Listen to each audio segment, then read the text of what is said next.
မင်္ဂလာပါဒေါက်တာကောင်းမြတ်ပါ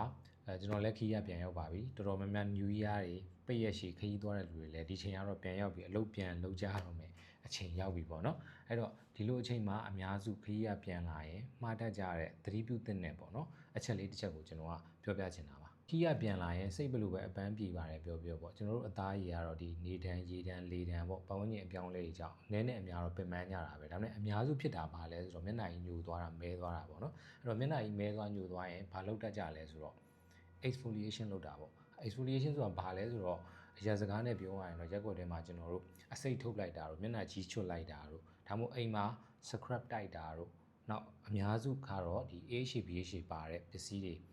C1 နေဖြစ်စေ P1 ဖြစ်စေပေါ့နော်ဒါမှမဟုတ်မျက်နှာသစ်တွေတိုနာတွေဖြစ်စေဒါတွေကိုမျက်နှာပြန်ဖြူခြင်းစောနဲ့အလင်းစလိုသုံးမိတာလုံးမိတာမျိုးပေါ့အဲ့ဒါမျိုးတွေကိုကျွန်တော်အလင်းစလိုမလုပ်စေချင်ဘူးခရီးကပြန်လာတဲ့အခါမှာအသားရည်နည်းနည်းများပေါ့နော်ဒီ barrier လေးကပင်ပန်းနေတာထိခိုက်နေတာလေးရှိနိုင်တဲ့အတွက်ဒီ barrier ပြန်ကောင်းအောင်ကျွန်တော်တို့ကဒီ gentle cleanser လေးပဲသုံးမယ်။ပြန်ဥစားကလာတွေမှာဆိုရင်အသားရည် soothing ဖြစ်စေမယ်ဥမာဒီ aloe gel လေးတွေနောက်ဒီ centella တို့ panthenol တို့ဒီလိုပါတဲ့ gel လေးတွေတေချာသုံးပေးမယ် skin barrier ပြန်ကောင်းအောင် ceramide ပါတဲ့ moisturizer လေးတွေနဲ့အသားရည်အားဖြည့်ပေးမယ်ဒါမျိုးလေးတွေကိုတေချာအရင်စနစ်တကျလုပ်သင့်ပါတယ်ဒီ AHA BHA ပါတာတွေဘယ်တော့လောက်ပြန်သုံးလို့ရမလဲဆိုရင်တော့ကိုကအကန်းကြီးတွေသွားပြီးတော့စူးစူးဝါးနေလောင်ခဲ့တာတွေနေပူမိခဲ့တာတွေရှိတယ်ဆိုရင်တော့ကျွန်တော်တစ်ပတ်ကျော်နှစ်ပတ်လောက်မှပြန်သုံးစီခြင်းတယ်ဒါမှမဟုတ်ကိုကနေအောင်လဲတေချာရှောင်ခဲ့တယ် sunscreen တေချာလူးခဲ့တယ်အရင်နေပြင်းနဲ့အထိတဲ့နေရာဒေသသွားခဲ့တာမဟုတ်ဘူးဆိုရင်တော့3-5ရက်လောက်ဆိုရင်တော့ပြန်သုံးလို့ရပါပြီအဲ့တော့ဒီမှားတတ်တဲ့အချက်လေးကိုကျွန်တော်ကသတိပြုလို့ရအောင်ပြောပြပေးတာပါ